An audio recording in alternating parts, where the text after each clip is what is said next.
Buenas noches, comunidad. Mi nombre es Diego, soy de Morelia, México, y necesito compartir lo que me pasó a mí y a mis amigos el 2 de noviembre de este año, el Día de Muertos.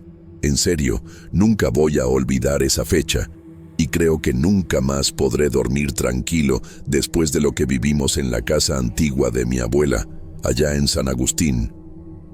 No sé ni por dónde empezar, pero voy a intentar contar todo como sucedió, porque hasta ahora no puedo creer lo que pasó. A veces uno toma decisiones pensando únicamente en sobrevivir al día. Eso fue lo que me pasó cuando opté por cambiar mi horario de trabajo y empezar a vender algodón de azúcar por las noches en el bosque Cuauhtémoc. Soy David, y después de tantos años bajo el sol en la Plaza Valladolid, lidiando con el calor y la rutina, me pareció buena idea aprovechar los eventos culturales nocturnos del bosque. Había más gente, más movimiento, y la posibilidad de ganar un poco más sin desgastarme tanto. La primera noche me impresionó el ambiente. El bosque parecía otro lugar después del atardecer. El aire era frío y húmedo, y el ruido lejano del tráfico de la avenida Acueducto llegaba como un murmullo constante entre los árboles. Me instalé cerca del Museo de Historia Natural, donde la iluminación de los postes alargaba las sombras y hacía que se movieran suavemente cada vez que el viento soplaba. Me pareció tranquilo, incluso bonito. Por un momento pensé que había tomado una buena decisión. Las personas pasaban relajadas, parejas caminando despacio, jóvenes cargando vasos de café, familias que salían de las actividades culturales con niños cansados. Vendí poco al inicio, pero lo suficiente para sentirme optimista. Fue entonces cuando noté la primera cosa que me inquietó. Una figura pequeña, casi pegada al tronco de un árbol. Parecía un niño, quizá de 7 u 8 años, con una chamarrita ligera. No habría llamado mi atención si se estuviera moviendo o jugando como los demás, pero este permanecía inmóvil, como si estuviera observándome. Intenté no darle importancia. Podía ser un niño esperando a alguien. Cuando volví a olar para ese mismo punto, la figura ya no estaba. Sentí un alivio inmediato, como cuando uno se convence de que solo imaginó cosas por estar en un ambiente nuevo. Pero las rarezas no tardaron en volver. La primera ocurrió con el algodón de azúcar. Aquella noche hacía frío, bastante para que se me entumieran las manos, y aún así el azúcar comenzó a derretirse como si estuviera bajo un sol fuerte. Los copos se desfacían de los palitos, cayendo en hilos pegajosos que se estiraban hacia el piso. Revisé la máquina, la temperatura, la tapa, todo estaba en orden. No tenía explicación. Se sentía como si algo hubiera tocado el algodón cuando yo no estaba mirando. La siguiente vez que fui al bosque, ocurrió algo que me puso más nervioso. El carrito cambió de lugar. Lo dejé estacionado junto a un banco, con las ruedas trabadas, y al voltear por menos de 30 segundos, apareció unos metros más adelante, orientado en otra dirección. La primera idea que tuve fue que el terreno inclinado lo había movido, pero el carrito no es ligero. Requiere fuerza para empujarlo. No vi a nadie cerca, ni niños jugando, ni jóvenes molestando, nada. A partir de ahí, comenzaron los susurros, voces infantiles, casi como risitas o frases cortas que parecían moverse entre los árboles. Cada vez que intentaba identificar de dónde venían, el bosque quedaba en silencio, salvo por el ruido de las hojas. También empecé a sentir que alguien caminaba detrás de mí, o que alguna figura pasaba rápido por mi espalda. Giraba de inmediato, y no había nadie. La figura del niño regresó varias noites más, siempre a distancia. A veces detrás de un tronco, a veces sentado muy quieto cerca de un camino lateral. En ocasiones llegué a pensar que podría tratarse de simples sombras formadas por la luz de los postes, pero siempre tenía el mismo tamaño, la misma postura rígida, la misma sensación de estar observando. Con el paso de los días, la incomodidad comenzó a convertirse en miedo real. Trabajaba atento a cada sonido, a cada sombra. Incluso la pequeña imagen de la Virgencita que guardo en el carrito empezó a servirme como una especie de amuleto, algo para agarrarme cuando la ansiedad me ganaba. El momento decisivo llegó una noche en la que, al levantar la vista, descubrí que la figura ya no estaba lejos. No se ocultaba entre ramas, ni se escondía detrás de algún tronco. Estaba a unos pasos más allá del círculo de luz del poste, quieta, como esperando a que me diera cuenta de su presencia. Esa fue la primera vez que entendí que algo muy extraño estaba pasando en el bosque, algo que no tenía explicación lógica, y que mi situación estaba a punto de empeorar. Después de aquella noche en la que la figura apareció tan cerca de mí, ya no pude trabajar en el bosque con la misma tranquilidad. El ambiente había cambiado por completo.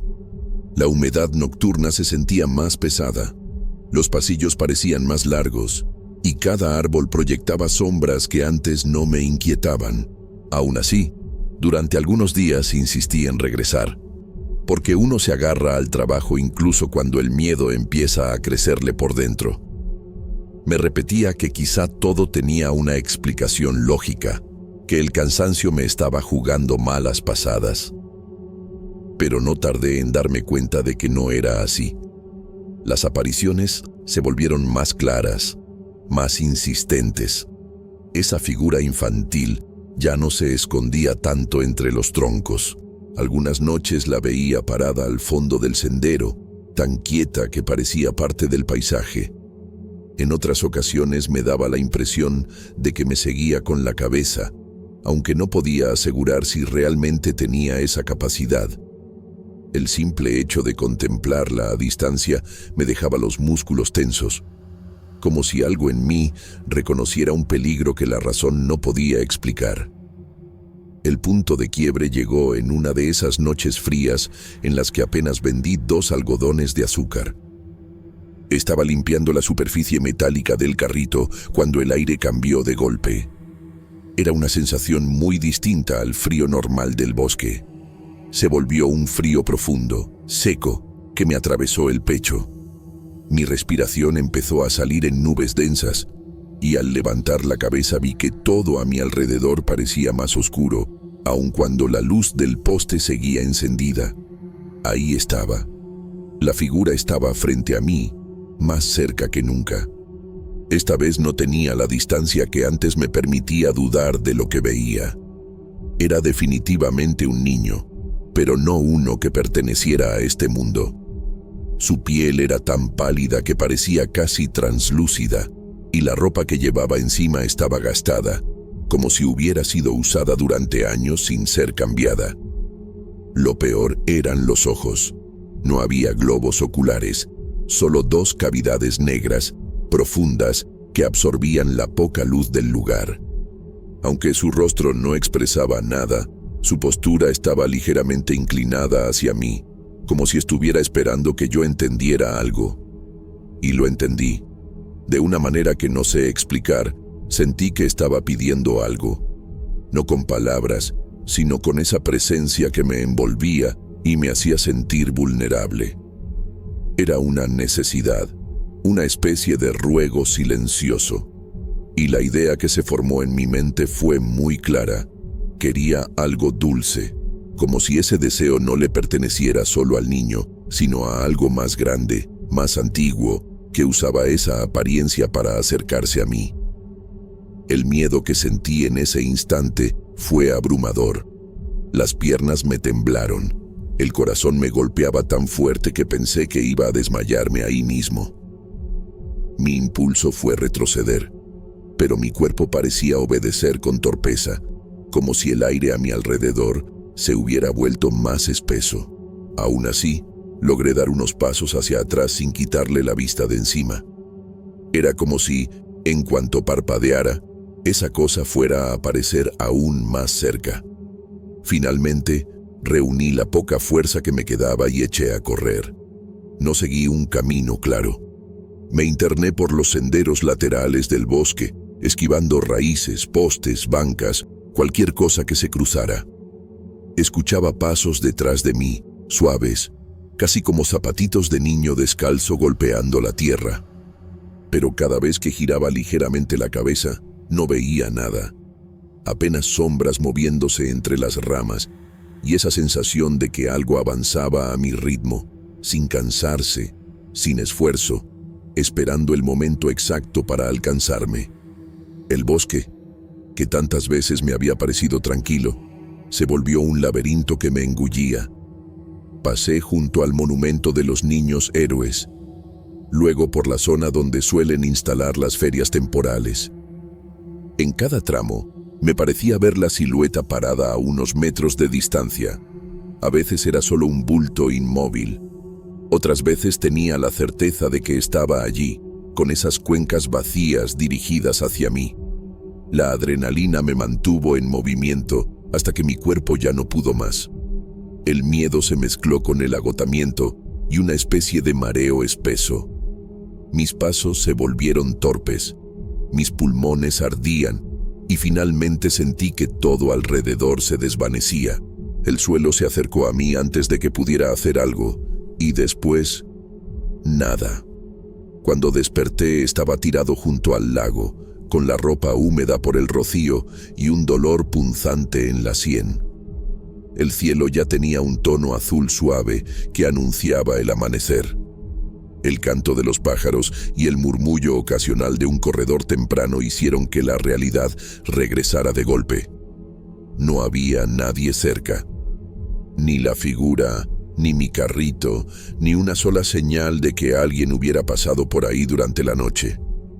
Me quedé sentado un buen rato, abrazándome los brazos para contener el temblor. No tenía forma de explicar lo que me había sucedido, pero sí tenía claro que no podía volver a trabajar al bosque. No después de haber sentido aquella presencia tan cerca. Fui a casa, descansé unas horas, y ese mismo día le entregué mi carrito a un primo, diciéndole que necesitaba cambiar de giro. Él me preguntó si había tenido algún problema con la policía o con otros vendedores, pero no di detalles. ¿Cómo podría explicarlo sin parecer que había perdido la razón? Pensé que alejarme del bosque sería suficiente, pero no lo fue. En los días siguientes, una sensación nueva empezó a acompañarme a todas partes.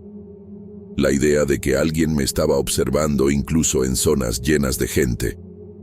En el centro, en el mercado, en la parada del camión. A veces escuchaba pasos detrás de mí, pero no había nadie. En una ocasión encontré restos de algodón de azúcar derretido frente a la puerta de mi casa, algo que me dejó paralizado un largo rato. Y entonces, una mañana, al abrir la ventana, vi al otro lado de la calle una silueta pequeña, inmóvil, con la cabeza ligeramente inclinada hacia mi dirección. Era la misma figura. El bosque ya no era el único lugar donde podía encontrarla. Y, desde entonces, vivo con la certeza de que no se fue, que está en algún rincón, esperando, que tarde o temprano volverá a acercarse a mí con esa presencia fría, silenciosa, como si todavía esperara que yo le entregara aquello que alguna vez creyó que podía darle.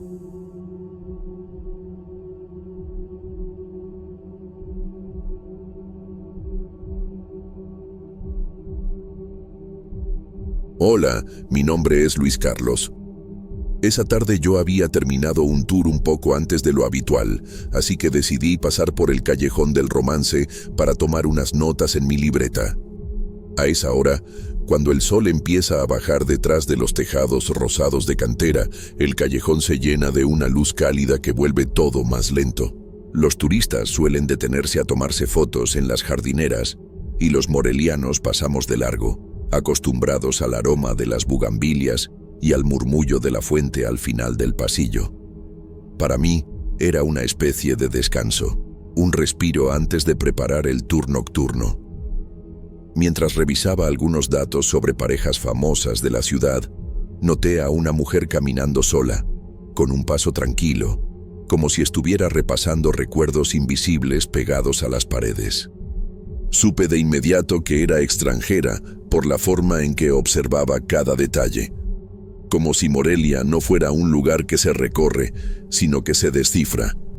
Llevaba un vestido azul claro, sencillo pero elegante, y un suéter crema que parecía más propio de otra época que de una tarde cálida como esa. Ella me pidió información sobre el callejón y sobre historias antiguas relacionadas con amores trágicos. Había algo extraño en su interés. No era curiosidad turística, sino una especie de necesidad. Me preguntó sobre los versos pintados en los muros, sobre las parejas que solían pasear por ahí en los años 70 y sobre cualquier relato que hablara de promesas rotas. Mientras yo le explicaba lo que sabía, noté que sus ojos seguían cada palabra con demasiada intensidad, como si buscara confirmación de algo que solo ella comprendía. En un momento, volteé para señalarle una inscripción que cuenta la historia de un poeta michoacano. Al girar de nuevo hacia donde estaba ella, ya no había nadie. No escuché pasos alejándose, tampoco el roce de ropa ni la sombra de alguien moviéndose. Solo quedé yo, el callejón y un silencio que no correspondía a la hora. Me quedé parado varios segundos, confundido. Recordé haber sentido un cambio leve en la temperatura, como si un soplo frío hubiera atravesado el pasillo sin previo aviso. Miré hacia la salida del callejón, hacia la calzada, y después hacia el interior. Nada. La mujer había desaparecido de una forma que no tenía sentido. Intenté convencerme de que quizá caminó rápido hacia alguna tienda, o que simplemente no la escuché alejarse porque estaba concentrado en mis notas. Aún así, la sensación de extrañeza no se fue. Incluso un grupo de jóvenes que pasó riéndose me pareció fuera de lugar, como si llegaran a interrumpir un momento que no debería haber ocurrido. De camino a mi casa, seguí pensando en esa turista. Su acento, su forma de mirar las paredes, la manera en que parecía reconocer cada pedacito del callejón, aunque decía estar en Morelia por primera vez. Esa combinación entre familiaridad y desconcierto se me quedó grabada. Me dije que no valía la pena darle más vueltas, pero durante la noche, mientras intentaba dormir, me encontré repasando la escena una y otra vez, preguntándome por qué su desaparición tan silenciosa me había dejado con un nervio ligero, ese que se siente cuando algo no cuadra en la realidad ordinaria que uno conoce desde siempre. Al día siguiente pensaba que la olvidaría fácilmente, pero, sin saberlo, ese sería apenas el comienzo de algo que todavía me cuesta explicar, sin que la gente piense que exagero o que estoy confundido.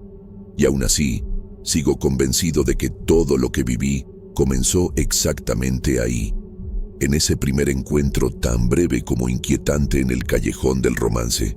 Los días siguientes avanzaron con la misma rutina de siempre: preparar mis notas por la tarde, pasar por la plaza, revisar mensajes de turistas interesados en los recorridos nocturnos. Todo normal, al menos así parecía. Yo ya casi había dejado de pensar en la mujer del vestido azul, convenciéndome de que había sido una simple confusión mía. Pero esa ilusión duró muy poco. 3 días después de aquel primer encuentro, mientras caminaba hacia el callejón para tomar un café cerca de ahí, la vi de nuevo. Estaba exactamente en el mismo punto donde la recordaba, de pie, mirándose las manos como si hubiera estado esperando algo. Lo primero que me llamó la atención fue que llevaba la misma ropa, idéntica hasta el doblez del suéter crema. Pensé que quizá era coincidencia, pero algo en la forma en que la tela caía, en el tono desgastado del vestido, me hizo sentir una punzada de inquietud. Era como ver una fotografía repetida. Ella me pidió otra vez información sobre el lugar, pero esta vez no quiso saber sobre la historia del callejón. Quería saber sobre mí. Quiso saber por qué había decidido trabajar como guía turístico, qué hacía en mi tiempo libre, si vivía cerca, si pasaba seguido por ahí. Su interés no se sintió amable, sino insistente, como si buscara armar un rompecabezas del que yo no tenía idea. Mientras me escuchaba, noté un cambio en el ambiente. Un frío repentino se deslizó por mis brazos y subió hasta el cuello, como si alguien hubiera abierto una puerta hacia un cuarto helado. No era la sensación típica de un viento de otoño. Era más profundo. Un frío que parecía mezclarse con algo emocional, como si su presencia absorbiera parte de la calidez del lugar. Intenté seguir con mi día, pero volví a encontrarla al siguiente atardecer, y al siguiente. Cada vez en el mismo punto del callejón, con la misma actitud calmada y la misma ropa. Me decía que tenía más preguntas, cada vez más personales. Yo le respondía por educación, pero en el fondo empezaba a sentir una incomodidad creciente. Quería pensar que era solo una turista solitaria, alguien que buscaba conversación, pero su comportamiento no encajaba con nada de lo que había visto en 20 años de trabajar con visitantes. Comencé a notar pequeños detalles que me encendieron alarmas internas. No tenía mochila, ni cámara, ni teléfono visible. Nunca mencionaba dónde se estaba quedando. No parecía cansada después de tantas caminatas, ni sudaba pese al calor extraño de esos días. Y lo más perturbador siempre llegaba en el instante exacto en que el cielo cambiaba del naranja al azul, como si su aparición dependiera de ese momento de luz. Mi cuerpo empezó a reaccionar antes que mi mente. Cada vez que caminaba hacia el callejón, sentía esa presión en el pecho que aparece cuando algo nos advierte que debemos retroceder. Hubo una tarde en que intenté tomar otro camino para evitarla, pero cuando menos lo esperé, la vi aparecer desde la sombra de uno de los muros, con la misma expresión tranquila, como si supiera exactamente dónde encontrarme. Para entonces ya no podía ignorar que algo estaba mal. Mi sueño comenzó a fragmentarse. Despertaba varias veces durante la noche con la sensación de que alguien me observaba desde la esquina de mi cuarto. No era una paranoia evidente, sino un tipo de ansiedad silenciosa, como si mi mente todavía intentara dar explicaciones lógicas mientras mi instinto entendía algo que yo no quería reconocer. En el trabajo, mis compañeros notaron que estaba distraído. Les dije que había una turista especialmente curiosa que me buscaba todos los días, y uno de ellos soltó un comentario burlón, diciendo que quizá tenía una admiradora obsesionada. Lo tomé a broma, pero algo dentro de mí se tensó. No era diversión lo que yo sentía. Era un peso creciente, un desajuste entre la normalidad aparente y la tensión constante que me recorría el cuerpo. No sabía qué significaban aquellas coincidencias, pero cada encuentro me dejaba con una sensación más fuerte de que Clara, así me dijo que se llamaba, no estaba ahí de manera casual, que había una intención, algo silencioso que yo todavía no alcanzaba a entender, y aunque intentaba ignorarlo, lo cierto es que ella me buscaba, día tras día, como si formara parte de un ritual que solamente ella conocía. Para ese punto, mi vida ya no avanzaba con la misma normalidad. Y aunque yo todavía no lo sabía, lo que venía después sería mucho más desconcertante que su presencia repetida en el mismo atardecer. Era apenas la superficie de un misterio que había empezado a envolverme sin que yo me diera cuenta. Porque a partir de esos días, la frontera entre lo cotidiano y lo imposible comenzó a desdibujarse de una forma que todavía hoy me cuesta aceptar como real. Con el paso de los días entendí que no podía seguir fingiendo que todo esto era normal. Necesitaba verla a plena luz, fuera de ese atardecer que parecía llamarla como un imán. Así que decidí probar algo sencillo. Llegar al callejón del romance temprano, cuando la luz del sol golpea directo sobre la cantera rosada y los estudiantes pasan rumbo a la universidad. Me quedé ahí casi una hora, tratando de no pensar demasiado. Miré cada esquina, cada sombra, cada reflejo en los ventanales de las casas antiguas. Pasó gente conocida, vendedores de café, incluso un par de policías que saludaron con la cabeza. Pero Clara no apareció. No hubo rastro de ella, ni siquiera una sensación de presencia. Y lo más inquietante fue que, al llegar la tarde, volvió a estar ahí, exactamente donde siempre. Mis intentos por encontrarla en otro horario fueron inútiles. Esa noche, después de cerrar mi recorrido, fui a casa con una inquietud que me quemaba en el estómago. Me puse a buscar información antigua sobre el callejón, archivos digitales, fotografías viejas que la gente subía a foros locales. No esperaba encontrar nada relacionado con ella, solo quería distraerme. Pero, mientras revisaba una publicación sobre parejas que visitaban Morelia en los años 70, algo me detuvo en seco. En una foto en blanco y negro, tomada en 1974, había un grupo de jóvenes sentados junto a la fuente del callejón. Entre ellos, una mujer con el mismo vestido azul claro, el mismo suéter crema, la misma expresión tranquila que yo había visto repetirse día tras día. La imagen estaba desgastada, pero su rostro era inconfundible. No se trataba de un parecido. Era ella, idéntica, congelada en otra década. Sentí que me faltaba el aire. Leí el pie de foto varias veces, tratando de encontrar alguna explicación lógica, pero no había nombres, solo una referencia a un grupo de visitantes españoles. Me quedé sentado mucho tiempo frente a la pantalla, escuchando el ruido de la calle filtrarse por mi ventana, intentando convencerme de que era un error, una coincidencia absurda. Pero la visión de Clara, exactamente igual después de 50 años, perforó cualquier intento de lógica. A partir de ese momento, comenzaron a suceder cosas que me hicieron dudar incluso de mi propio sentido común. Una mañana encontré un poema escrito en una hoja que no recordaba haber dejado sobre la mesa. La letra no era mía, pero hablaba del paso del tiempo, de promesas que se quedaron atrapadas en un lugar que ya no existía. En otra ocasión, al abrir la puerta de mi coche, cayeron pétalos de rosa marchitos sobre mis piernas, como si alguien los hubiera colocado ahí con delicadeza. No suelo usar flores en mis recorridos, así que aquello no tenía explicación. También empecé a escuchar pasos en el callejón cuando pasaba a deshora, aun cuando no había nadie alrededor. No eran ruidos imaginados, eran pasos lentos, suaves, que resonaban como si alguien caminara justo detrás de mí. A veces incluso sentía la corriente de aire que se forma cuando una persona pasa cerca. Pero al voltear, no había nada. Todo se volvió más intenso hasta llegar al punto en que ya no podía ignorarlo.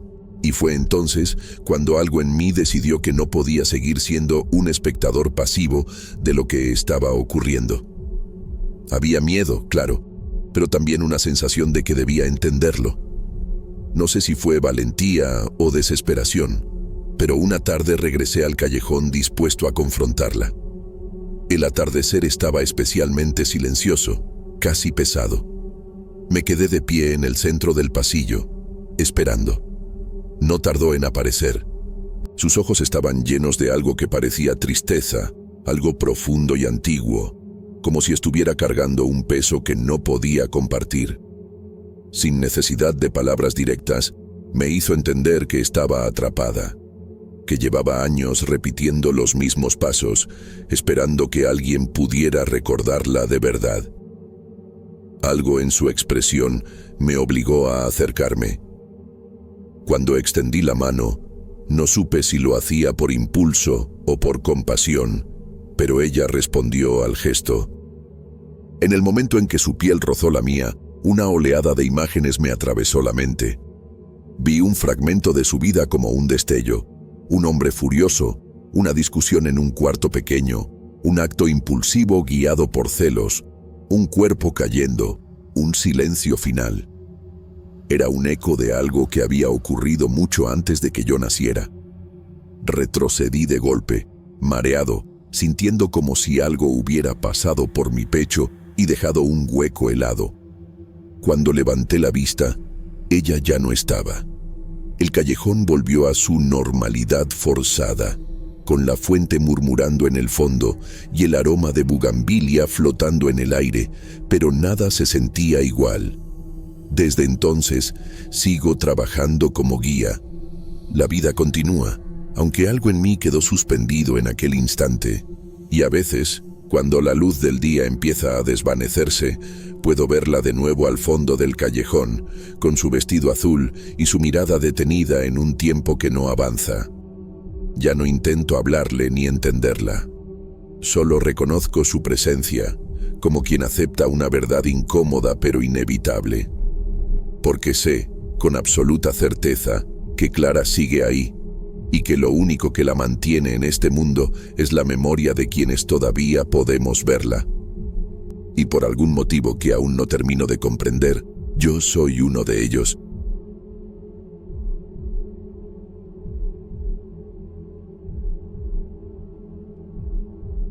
Mi nombre es Fabiola. A veces pienso que una casa guarda más memoria que las personas. La mía, esa pensión vieja en la calle Abasolo, ha visto entrar y salir tanta gente que yo misma ya no recuerdo todos los rostros. Pero durante más de 30 años, siempre me dio cierta tranquilidad recibir huéspedes. Era mi forma de mantenerme ocupada desde que enviudé, mi rutina diaria, mi compañía en una ciudad que se vuelve más silenciosa con los años. Aquella mañana en particular no tenía nada de extraordinaria. Había barrido el pasillo, puesto agua para preparar mi café de olla y acomodado las llaves sobre el mostrador, como hacía todos los días. Con 63 años, mis manos ya no responden igual, pero todavía encuentro consuelo en esas pequeñas costumbres. Fue durante esos quehaceres cuando lo vi parado frente a la puerta. Un hombre alto, demasiado alto para el marco, tan delgado que pensé que podía quebrarse con una corriente de aire. Llevaba ropa oscura, sencilla, sin detalles que me permitieran recordar algo específico de él. No tocó la campana ni dijo nada, simplemente levantó la mirada. Y esa primera observación me hizo sentir un escalofrío extraño, como si hubiera entrado una sombra antes que su cuerpo.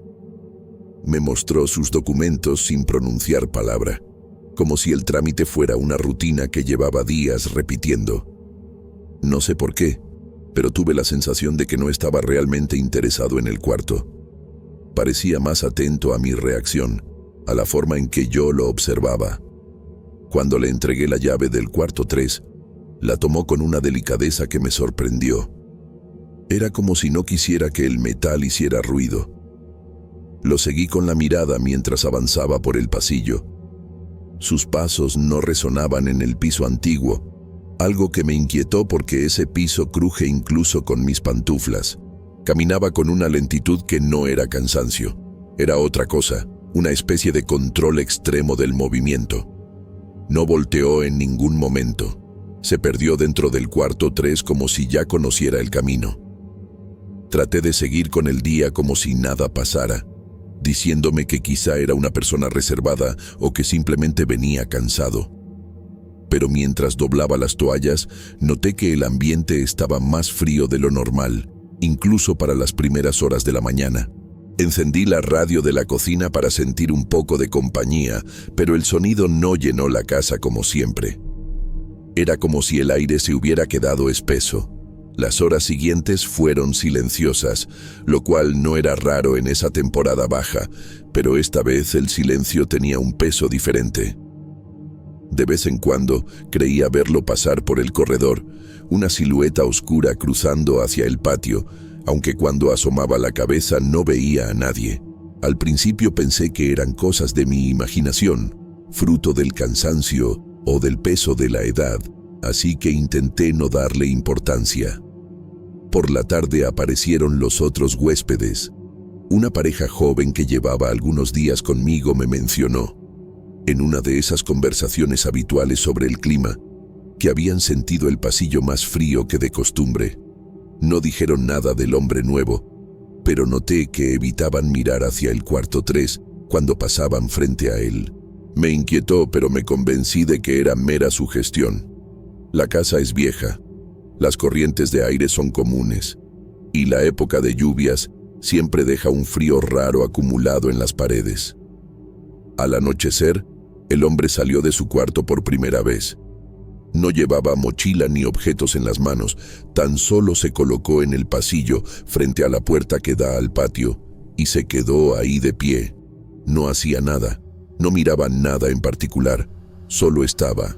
Esa presencia rígida y silenciosa me obligó a bajar la mirada cuando pasé con una cubeta en las manos, como si fuera yo quien estaba invadiendo su espacio y no al revés. Intenté dormir temprano esa noche, pero el sueño tardó en llegar. Me acosté escuchando el ruido de los camiones en la avenida cercana, tratando de imaginar que todo marchaba como siempre. No obstante, cerca de la medianoche me desperté con una sensación extraña, como si alguien estuviera parado afuera de mi cuarto. No escuché pasos, pero sí sentí ese aire gélido que anuncia una presencia antes de que uno la vea. Me levanté para ir por un vaso de agua. Abrí la puerta con cuidado, más por costumbre que por miedo, y miré hacia el pasillo. Por un instante, juraría que la figura del hombre estaba en medio de la penumbra, justo frente a la entrada del cuarto 3. Un segundo después, ya no había nada. Solo el pasillo antiguo, silencioso y frío.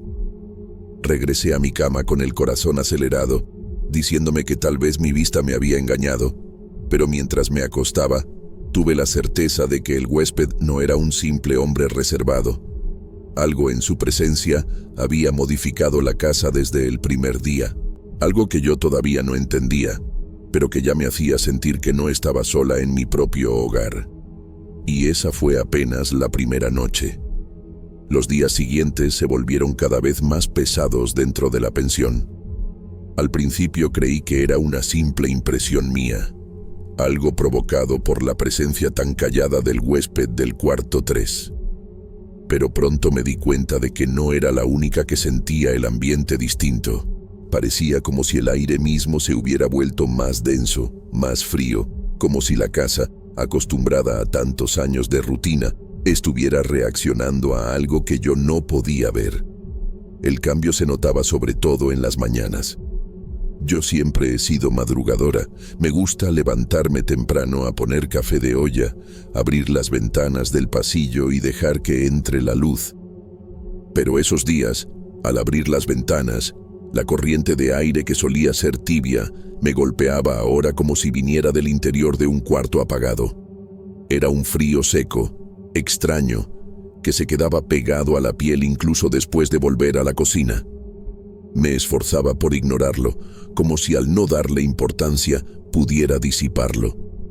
Sin embargo, los huéspedes empezaron a mostrar signos de incomodidad. Una muchacha que tenía su cuarto al fondo del pasillo me comentó con voz temblorosa que había pasado una noche difícil por culpa de unos sueños inquietantes. No quiso describirlos con detalle, pero me dio a entender que se despertó varias veces sintiendo que alguien caminaba frente a su puerta. Yo traté de tranquilizarla, diciéndole que las casas viejas tienden a hacer ruidos raros por la noche, pero en el fondo sabía que el piso no crujía como antes. Ahora los sonidos eran distintos, como pasos secos y rápidos, casi sin peso. Al cabo de 2 días, la pareja joven que solía quedarse por temporadas cortas decidió marcharse antes de lo previsto. Me dijeron que la atmósfera de la casa se sentía extraña, que ambos habían tenido pesadillas similares, con una sombra alargada que se detenía frente a su cama. Yo intenté convencerme de que era una coincidencia, un efecto del cansancio o del estrés, pero verlos empacar deprisa, evitando mirar hacia el cuarto 3, me dejó un hueco de inquietud que no supe cómo llenar. A medida que los huéspedes se iban, la pensión empezó a sentirse más vacía de lo normal. Los objetos parecían colocados en lugares diferentes, aunque yo sabía que había sido yo quien los había movido la tarde anterior. El sonido del portón metálico al abrirse resonaba más fuerte, casi como un eco.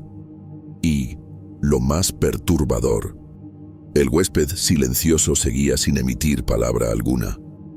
No salía a caminar por la ciudad, no preguntaba por horarios, no pedía comida.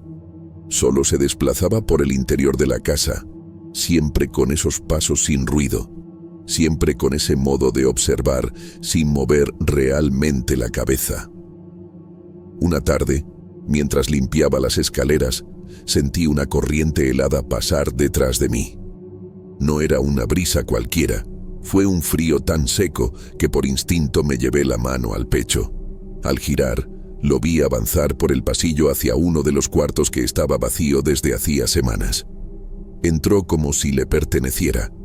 No cerró la puerta.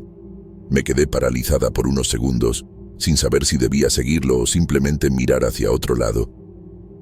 Cuando reuní valor para acercarme, descubrí que el cuarto estaba vacío. El hombre no estaba. No había rastro de él ni de sus pasos. Ese día fue cuando la inquietud se transformó en miedo. Ya no podía seguir justificando lo que veía. Ya no podía decirme que eran coincidencias o efectos de la imaginación. Algo estaba pasando dentro de la casa y tenía relación con ese huésped que no hablaba, no comía frente a nadie y parecía moverse como una sombra más que como un ser humano. Esa noche dormí poco. Me desperté varias veces con la sensación de que alguien caminaba afuera de mi puerta. El aire estaba tan helado que tuve que colocarme un rebozo encima, aunque era pleno verano. En un momento, escuché como una de las puertas del pasillo se abría, muy despacio, como cuando alguien empuja la madera sin querer hacer ruido. No escuché pasos después, solo el silencio. Ese silencio profundo que pesa más que cualquier sonido. Para la mañana siguiente, otro huésped había decidido marcharse. Me dijo que había pasado la peor noche desde que llegó, que había sentido un peso extraño sobre su cama mientras dormía. Aseguró que no vio a nadie, pero que estaba seguro de que algo había entrado en su cuarto. Su rostro lo decía todo. No era simple incomodidad, era un miedo contenido, un miedo que él mismo no comprendía del todo. Poco a poco, la pensión quedó casi vacía. Solo quedaba el hombre delgado en el cuarto 3, y cada día su presencia parecía ocupar más espacio que todos los huéspedes juntos. A veces creía escucharlo respirar detrás de alguna puerta, aunque cuando abría para revisar, no había nadie. Otras veces encontraba la luz del pasillo encendida, cuando yo estaba segura de haberla apagado. La casa dejó de sentirse mía. Los rincones que antes me daban tranquilidad se convirtieron en espacios que evitaba. Me movía por la pensión con cautela, como si fuera yo quien estuviera hospedada en un lugar ajeno. Y cada vez que pasaba frente al cuarto 3, un escalofrío profundo me recorría la espalda, recordándome que algo había cambiado para siempre desde que el huésped silencioso cruzó la puerta de entrada. Lo peor es que, aún entonces, yo no entendía hasta qué punto ese cambio apenas estaba comenzando. Con el paso de los días, la pensión quedó casi vacía. Yo caminaba entre los cuartos desocupados, sintiendo una soledad distinta a la que había sentido en otros años de temporada baja.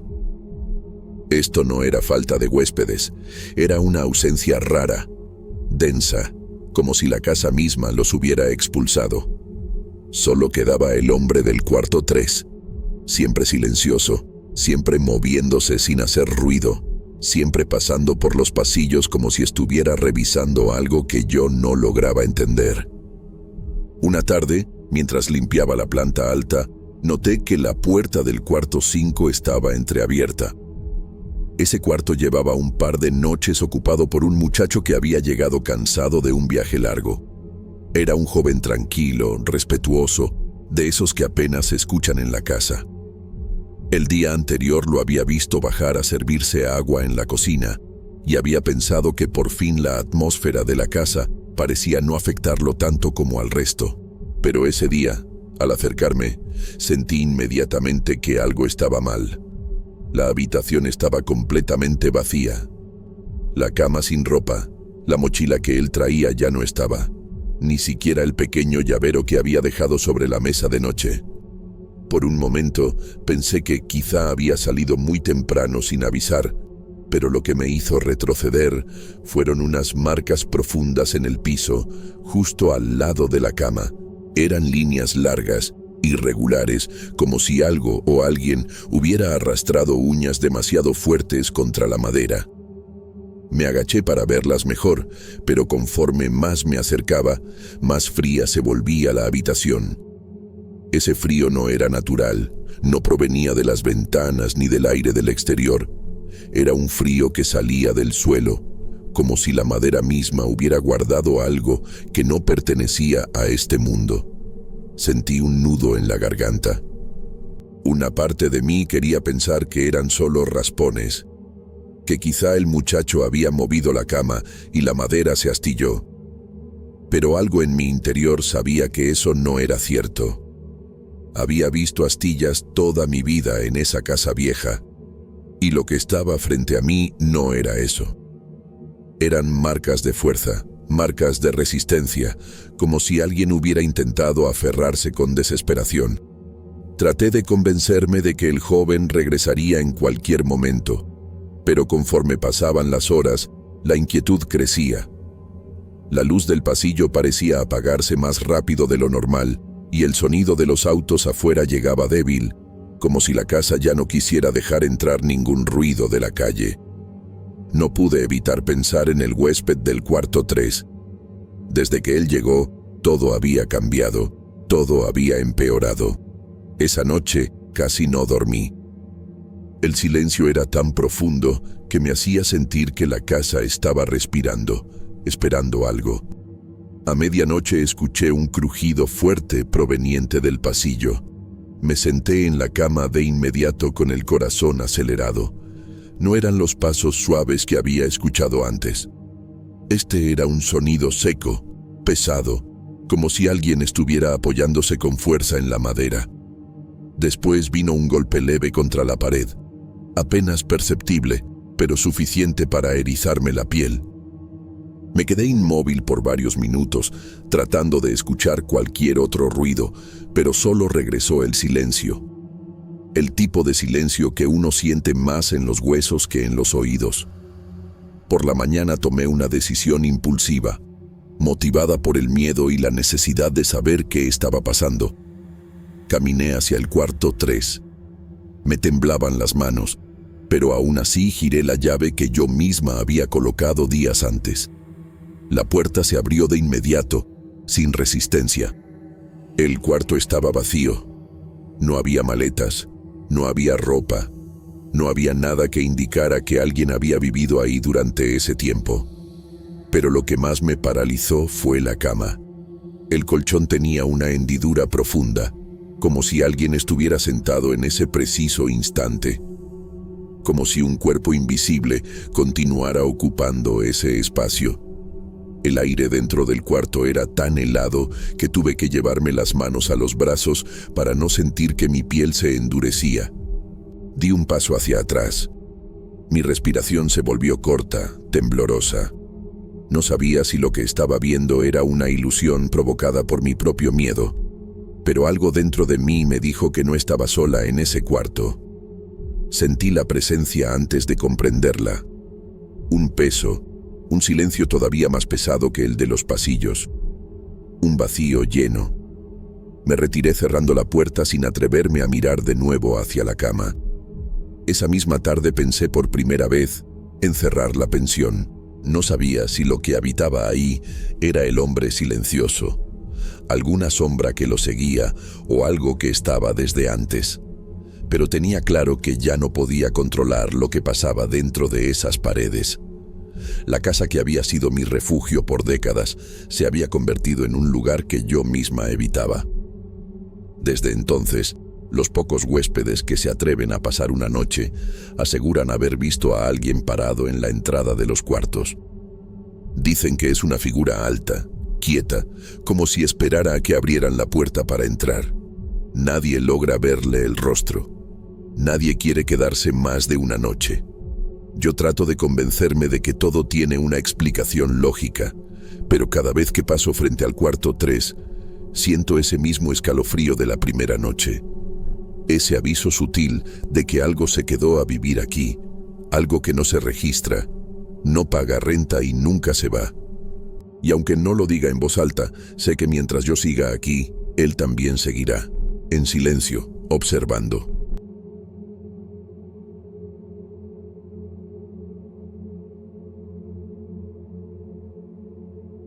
Soy Mariela. Cuando me mudé a la casa geminada de Ventura Puente, sentí una mezcla extraña de alivio y cansancio. Había pasado semanas enteras entre trámites, cajas y jornadas eternas en el despacho, y lo único que deseaba era un lugar que me diera un poco de silencio. La casa tenía ese aire antiguo que ya casi no se ve en Morelia: muros gruesos, ventanas de hierro forjado y un patio pequeño que olía a tierra húmeda después de la lluvia. La inmobiliaria me había dicho que la casa gemela estaba vacía desde hacía meses y que aún seguía en venta, algo que me pareció conveniente. Pensé que al menos no tendría vecinos ruidosos al otro lado de la pared. Las primeras noches fueron tranquilas. Me acostumbré al sonido de los camiones que pasaban a lo lejos, al murmullo de los árboles y al vendedor de tamales que gritaba su oferta cada mañana. Me hacía sentir acompañada en un barrio que todavía me era ajeno. En cuanto terminaba mi jornada, preparaba café de olla y me sentaba en la mesa de la sala a revisar expedientes. Esa rutina, tan pequeña y tan mía, me daba una cierta sensación de control que hacía tiempo no experimentaba.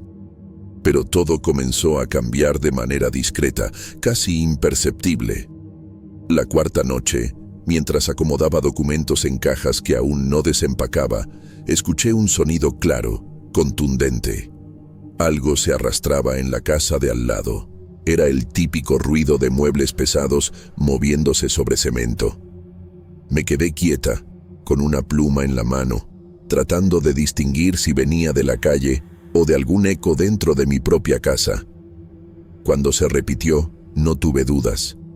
El sonido provenía del otro lado de la pared compartida, justo detrás de la sala. Me acerqué al ventanal que daba al patio y miré hacia la casa vecina. Todo estaba cerrado, igual que siempre.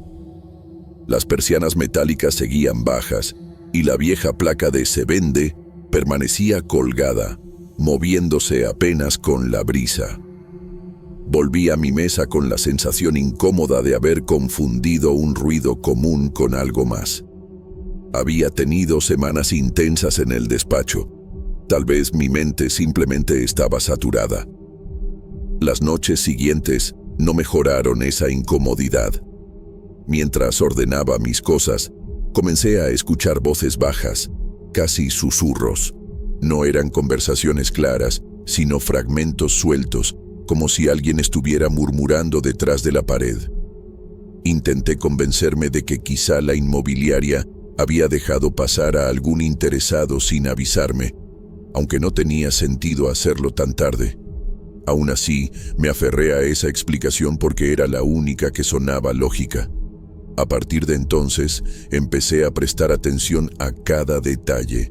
Me levantaba más temprano, escuchaba con detenimiento cuando todo el barrio aún estaba en silencio y trataba de identificar de dónde venían los sonidos. Cada vez que salía al patio, revisaba las ventanas de la casa contigua, esperando encontrar algún indicio de movimiento, pero siempre estaba igual: sucia, abandonada, inmóvil. Dentro de mí crecía algo que no sabía nombrar. No era miedo exactamente, pero sí una inquietud persistente, una sensación de que algo no encajaba. En el despacho comencé a trabajar más lento. Me descubrí distraída, revisando mis propios pensamientos en lugar de las carpetas frente a mí. Me preguntaba si estaba exagerando, si tal vez estaba proyectando cansancio en cosas mundanas. Sin embargo, una madrugada escuché algo distinto, más claro. Me despertó un golpe seco, un ruido que no se parecía a nada que yo conociera. Me quedé sentada en la cama, escuchando mi propia respiración acelerada que no podía controlar. Del otro lado de la pared, justo donde estaba mi cabecera, se escuchó lo que interpreté como una pisada firme, un paso humano bien marcado. Esa fue la primera vez que pensé en serio que había alguien en esa casa abandonada. Aún así, no supe si debía preocuparme por mi seguridad o por mi cordura, porque todo lo que escuchaba parecía tener sentido, hasta que recordaba que la casa de al lado llevaba meses vacía, y cada vez que intentaba encontrar una explicación, terminaba sintiéndome más desorientada que antes. Durante los días siguientes, mi atención se volvió casi obsesiva con la casa gemela. No lo buscaba, pero cada pequeño ruido, cada sombra que se movía con el viento, me hacía fijarme de inmediato. Me descubrí asomándome por las ventanas en momentos aleatorios, como si estuviera esperando confirmar algo que, en el fondo, deseaba que no existiera. Una tarde de domingo, mientras tendía ropa en el patio, ocurrió algo que terminó por romper mi comodidad por completo. El sol ya estaba bajando y la luz anaranjada hacía que las paredes de ambas casas se vieran más viejas, más rugosas. Al alzar la mirada hacia la ventana que daba a la cocina de la casa vecina, vi una sombra cruzar lentamente por dentro. No era un movimiento rápido ni casual. Era la silueta clara de alguien caminando de un lado a otro, como si revisara algo. Mi reacción fue tan inmediata como torpe.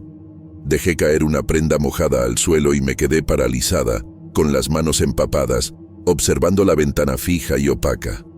La sombra no volvió a aparecer. Lo más inquietante de todo fue que la ventana seguía cubierta por una capa gruesa de polvo, igual que siempre. No había huellas, no había señales de que alguien la hubiera tocado, y sin embargo, yo había visto a una figura pasar al interior. Sentí una tensión en el estómago que me acompañó todo el resto del día. Aunque intentaba explicarlo con la luz, con la imaginación o con cualquier otra cosa, mi mente no terminaba de aceptarlo. Las noches empeoraron. El arrastre de muebles regresó, pero ahora venía acompañado de un murmullo constante que se intensificaba cuando intentaba dormir. Me quedaba despierta más tiempo del que debería, escuchando la respiración irregular de mi propia ansiedad mezclada con aquellos sonidos inexplicables. Hubo un momento en el que me pregunté si debía llamar a la inmobiliaria, pero la idea de intentar describir lo que escuchaba me hizo sentir ridícula. Además, la casa seguía vacía. Yo misma había visto el polvo acumulado en la entrada cuando pasé junto a ella rumbo al trabajo. Una noche, mientras preparaba una sopa rápida antes de dormir, percibí algo nuevo. Un olor cálido, familiar, que no provenía de mi cocina. Era el aroma de comida recién hecha, como si alguien estuviera cocinando frijoles de la olla o caldo de pollo con especias. Un olor hogareño, cotidiano, pero imposible. Abrí mis propias ollas para asegurarme de que no estuviera confundida. Pero en mi estufa solo había agua hirviendo.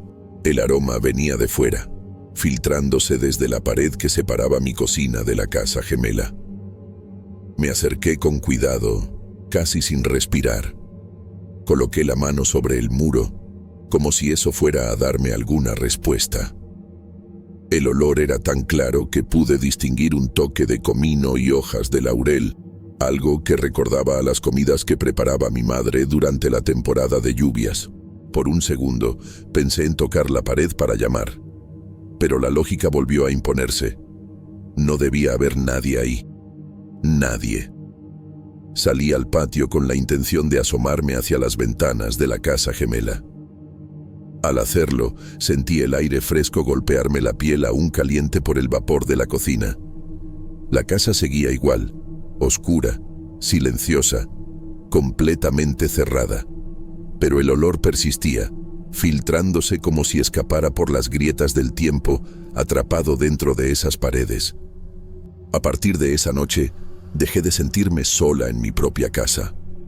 Cada vez que regresaba del trabajo, tenía la sensación de que algo se movía en la otra vivienda, como si mis pasos fueran seguidos desde el interior. El pasillo que daba a los 2 cuartos comenzó a provocarme un escalofrío inexplicable. Al caminar por ahí, sentía que otra persona avanzaba al mismo ritmo al otro lado del muro. Uno de esos días, al llegar a casa antes del atardecer, vi algo que me dejó sin palabras. Desde la ventanita lateral de la casa gemela, la que quedaba justo encima del lavadero, noté una sombra quieta, demasiado definida para ser un efecto de luz. Parecía alguien de pie, observando hacia afuera, pero sin moverse ni un centímetro. Me quedé helada, sosteniendo mis carpetas como si eso me protegiera de algo. Intenté darme una explicación lógica. Tal vez un comprador había entrado con un agente inmobiliario, pero no había autos estacionados, no escuché puertas, no había señales de ninguna visita. La sombra desapareció tan pronto como parpadeé, como si nunca hubiera estado ahí. Esa noche, acostada en la oscuridad, sentí que algo se había roto dentro de mí. Ya no pensaba en cansancio, ni en trabajo excesivo, ni en la posibilidad de que mi imaginación me estuviera jugando en contra. Había visto sombras moverse, había olido comida que no estaba ahí, había escuchado pasos detrás de mis paredes. La casa gemela estaba vacía, pero alguien o algo la habitaba de una forma que me resultaba imposible de entender. Y lo peor era la sensación creciente de que aquello no se conformaba con quedarse detrás del muro. La noche en que todo dejó de ser solo inquietud y se convirtió en terror absoluto, empezó con un simple intento de distraerme. Había llegado tarde del despacho, agotada, deseando que el sueño me ganara rápido para no pensar en nada. Me preparé un té y me senté en la sala, tratando de ignorar cualquier ruido que viniera de la casa gemela. Quería creer que, si no le prestaba atención, esa presencia, lo que fuera que estaba ahí, terminaría por desvanecerse, pero no ocurrió así. Mientras revisaba unos documentos, alcé la vista hacia la ventana que daba al patio. No sé por qué lo hice, solo sentí una presión en el pecho, una intuición que me obligó a mirar, y fue entonces cuando la vi. En la ventana de la casa vecina, justo frente a mí, estaba yo. No una sombra, no un reflejo, yo, sentada en la mesa del comedor que esa casa ya no tenía, con las manos juntas sobre la superficie que debía estar llena de polvo. Mi propio rostro se veía más pálido, más rígido, como si no tuviera vida suficiente para sostener una expresión completa. Me observaba directamente, sin parpadear, con una quietud que me heló hasta los huesos. Lo peor fue cuando esa otra versión de mí inclinó apenas la cabeza, como reconociéndome, y esbozó una sonrisa mínima, torcida, imposible de confundir con un gesto humano normal. Solté los documentos sin darme cuenta, escuché cómo caían al piso, pero mi cuerpo no reaccionaba. Me quedé mirándola, esperando que desapareciera, que resultara ser un reflejo de la luz o algún delirio momentáneo. Pero la imagen se mantuvo ahí durante unos segundos que me parecieron interminables, hasta que, sin aviso, se desvaneció como si nunca hubiera estado. A partir de ese instante, la sensación de invasión se hizo insoportable. Caminaba por la casa sintiendo que mis movimientos eran imitados al otro lado del muro, como si esa otra versión de mí recorriera los mismos pasillos, copiando mis gestos. Empecé a dejar de usar ciertas habitaciones porque me parecía escuchar pasos que coincidían con los míos, como un eco distorsionado que no era eco. Una madrugada, cuando el silencio del vecindario era casi total, escuché claramente cómo la puerta principal de mi casa se abría. No fue un golpe ni una vibración, fue el sonido real, nítido, de la chapa girando y la madera cediendo. El ruido retumbó en mi pecho como si me hubiera atravesado. Me levanté de la cama sin hacer ruido y me escondí detrás del marco del pasillo. Desde ahí vi la silueta entrando por la puerta. No necesitaba acercarme para entender quién era. La forma del cuerpo, la manera en que la luz tenue resaltaba su postura, era idéntica a mí. Esa figura se quedó de pie en la entrada, inmóvil, como si estuviera escuchando mi respiración. Mi piel se erizó por completo. No podía gritar, no podía llorar, solo podía sentir cómo mi corazón latía tan fuerte que me mareaba. Retrocedí lentamente hacia el baño, donde sabía que podía encerrarme. Me temblaban las manos mientras giraba la llave de la puerta, tratando de no hacer ruido, temiendo que pudiera escucharme desde el otro lado. Una vez dentro, me senté en el suelo frío, abrazándome los brazos, sintiendo cómo mi mente buscaba desesperadamente una explicación racional que no existía.